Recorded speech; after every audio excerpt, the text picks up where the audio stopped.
Okay, देखिए अभी अपन एक सब्जेक्ट की बात कर रहे हैं, that is data structures. Data structures क्या है और क्यों इस सब्जेक्ट का इस तरह से नाम है, what exactly it does it mean. तो सबसे पहले हम डेटा बात करेंगे। What is data? Any idea what is data?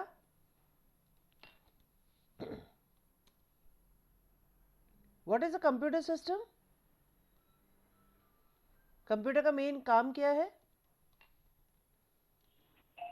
To store information, give input and output, just to store information या and to processing? give processing and give output. या तो computer system का बेसिक काम क्या है? It basically processes data into information. That was the basic definition of a computer system. Computer system करता क्या है? It processes data into information. Data को इंफॉर्मेशन में बदलता है ना, that's what we learn in the first class. तो computer converts processes data into information. जैसे हमने कंप्यूटर सिस्टम को 1000 बच्चों के मार्क्स दे दिए, वो मुझे उनमें से हाईएस्ट मार्क्स वाले स्टूडेंट का नाम बता देगा। यानी जो हमने उसको वैल्यूज दी, दैट इज योर डेटा। और कंप्यूटर्स डेटा को प्रोसेस करके हमें यूजफुल डेटा या यूजफुल इंफॉर्मेशन रिटर्न करता है। तो computer basically processes data into information.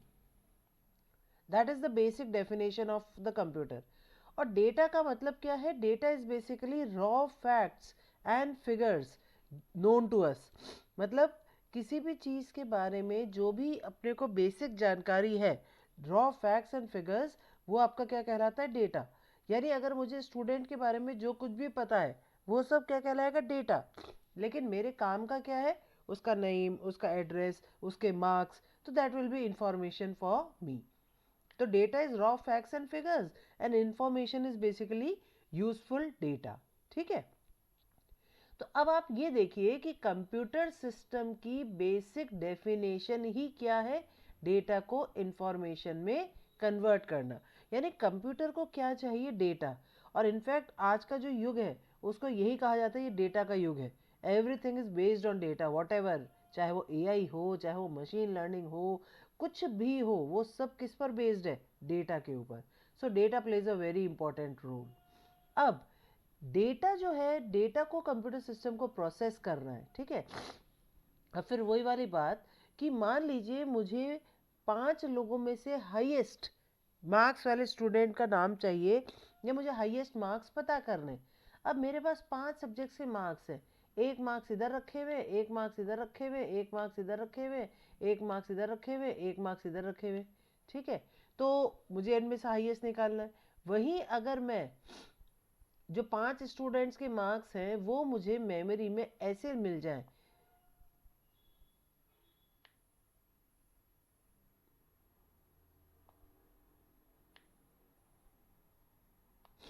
अब 5 स्टूडेंट्स के मार्क्स अगर मुझे मेमोरी में ऐसे मिल जाएं, तो बताइए किस केस में मेरी स्पीड फास्ट होगी?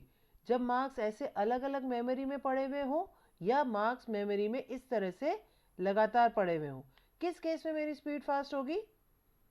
केस ए और केस लगातार बी। वाली। यस, जब वो मेमोरी में लगातार पड़े होंगे तब मैं उनको ज़्यादा बेटर एक्सेस कर पाऊंगी, ज़्यादा फास्ट एक्सेस कर पाऊंगी।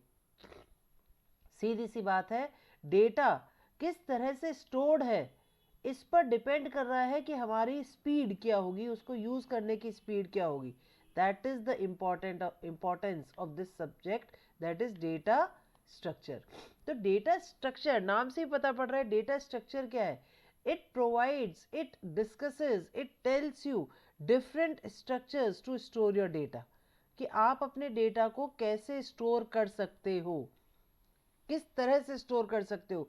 मेमोरी में इस तरह से लगातार स्टोर कर सकते हो, या आप एक top down hierarchy, parent child relationship इस तरह से स्टोर कर सकते हो कि भाई जैसे ऑर्गेनाइजेशन स्ट्रक्चर होता है, ऊपर डायरेक्टर, फिर नीचे डिप्टी डायरेक्टर्स, डिप्टी डायरेक्टर्स के नीचे असिस्टेंट डायरेक्टर, असिस्टेंट डायरेक्टर के नीचे मैनेजर्स, मैनेजर्स के नीचे वर्कर्स, वर्कर के नीचे फोर्थ क्लास।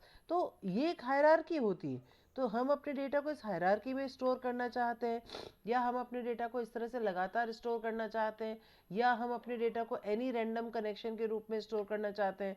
जैसे किसी मकान के पाइपलाइन का स्ट्रक्चर हो, जहाँ पर कोई भी कनेक्शन किधर भी हो रहा है और सारे मकान कनेक्टेड हैं।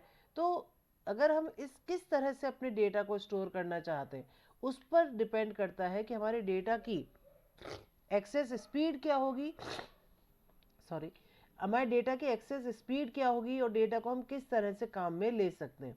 यही आपके अलग अलग डेटा स्ट्रक्चर्स होते हैं। अगर मेमोरी में लगातार स्टोर करना है, या फिर हम चाहते हैं कि मेमोरी में तो लगातार स्टोर ना हो, मेमोरी में तो इस तरह से अलग अलग जगह पे स्टोर हो, लेकिन वो सारा डेटा आपस में एक दूसरे से कनेक्टेड हो, ताकि अगर मैं एक के पास चली जाऊं तो मुझे उसके दूसरे का एड्रेस मिल जाए। तो हमारे पास डेटा को स्टोर करने के कई सारे स्ट्रक्चर्स मिलते हैं। हम अपनी एप्लीकेशन की ज़रूरत के बेसिस पे कि हमारी एप्लीकेशन क्या है, हमें उसमें क्या काम करना है, हमारा डेटा किस तरह का है, उसके बेसिस पर हम ये अलग अलग तरह के डेटा स्ट्रक्चर्स यूज़ करते हैं।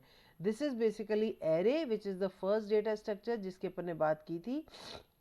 Then this is a link list, जहाँ पर आपके पास अलग अलग डेटा एलिमेंट्स हैं which are linked to each other. This is tree, in which we are having a top-down approach, hierarchical data structure. This is graph, in which all the nodes are connected to each other. तो हमारे पास अलग अलग तरह के data structures होते हैं। तो data structure subject का महत्व समझिए, इंपॉर्टेंस समझिए कि सब्जेक्ट में होगा क्या, इस सब्जेक्ट में हम क्या पढ़ेंगे। डेटा स्ट्रक्चर्स बेसिकली क्या है, it provides us different structures like link list, array, trees, graph, stack, queues, ऐसे कई सारे स्ट्रक्चर्स होते हैं जिनके हम अंदर हम अपना डेटा स्टोर कर सकते हैं। और हमें कौन सा डेटा स्ट्रक्चर लेना चाहिए ये डिपेंड करता है कि हमारी रिक्वायरमेंट क्या है, हमारा डेटा किस तरह का है। तो array is one of the most important data structures, क्योंकि एरे में भी तो अपन ने डेटा को स्टोर करने का एक तरीका डिफाइन किया है कि हमारा जो डेटा होगा वो मेमोरी में लगातार होगा। बेसिक कंसेप्ट क्लियर है बेटा डेटा स्ट्रक्चर्स का, कि सब्जेक्ट में होगा क्या और इस सब्जेक्ट में हम क्या पढ़ने वाले हैं। Hello, Yes, ma'am.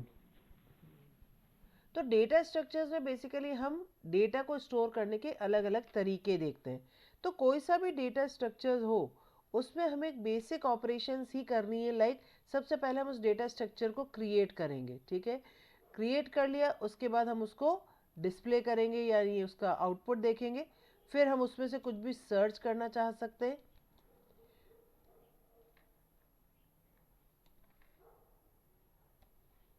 फिर हम उसको रिवर्स करना चाह सकते हैं। सर्च कर लिया तो साथ में रिप्लेस भी कर लेंगे।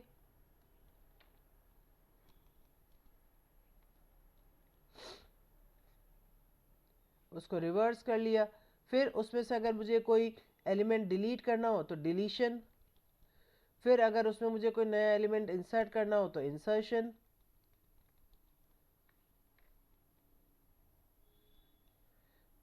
फिर अगर मुझे उस डेटा स्ट्रक्चर के एलिमेंट्स को किसी पर्टिकुलर ऑर्डर में डिस्प्ले करना हो तो that is sorting. So that is the basic concept of data structures. और कोई सा भी डेटा स्ट्रक्चर हो, these are the basic operations which are generally performed on all of the data structure। यानी जब हम ट्रीज पढ़ेंगे तो हम ट्री में भी ट्री को क्रिएट करना, ट्री को डिस्प्ले करना, ट्री में कोई भी एलिमेंट सर्च करना, ट्री के एलिमेंट्स को रिवर्स डिस्प्ले करना, उसमें से कोई भी एलिमेंट को डिलीट करना, इंसर्ट करना और एलिमेंट्स को सॉर्ट करना। अगर हम लिंक लिस्ट पढ़ेंगे तो लिंक लिस्ट में भी यही सारी ऑपरेशंस। तो डेटा स्ट्रक्चर जो सब्जेक्ट है, डेटा स्ट्रक्चर्स में हम क्या पढ़ते हैं कि हमारे पास कौन कौन से डेटा स्ट्रक्चर्स होते हैं और उनमें ये ऑपरेशन हम किस तरह से कर सकते हैं। पहले हम उनके लॉजिक की बात करते हैं, पहले हम उनके एल्गोरिथम की बात करते हैं, और फिर किसी न किसी प्रोग्रामिंग लैंग्वेज को यूज़ करके हम उनका इम्प्लीमेंटेशन करते हैं, ठीक है। तो डेटा स्ट्रक्चर सब्जेक्ट में यही पढ़ा जाता है, अलग अलग डेटा स्ट्रक्चर्स और उनके ऊपर परफॉर्म की जाने वाली ये डिफरेंट ऑपरेशंस। तो these are the various operations which are performed on different data structures जो कि हम यूज़ करेंगे, ठीक है। तो हर डेटा स्ट्रक्चर पे हमें ये बेसिक ऑपरेशंस करनी आनी चाहिए। So array is basically the first data structure, और जैसा हमने डिस्कस किया था, हम एरे को सी में इम्प्लीमेंट कर रहे हैं, तो हम एरे की भी ये सारी ऑपरेशंस सी में इम्प्लीमेंट करेंगे. ठीक है, तो डेटा स्ट्रक्चर का बेसिक कंसेप्ट क्लियर है. So now we'll be looking at array as a data structure. ठीक है,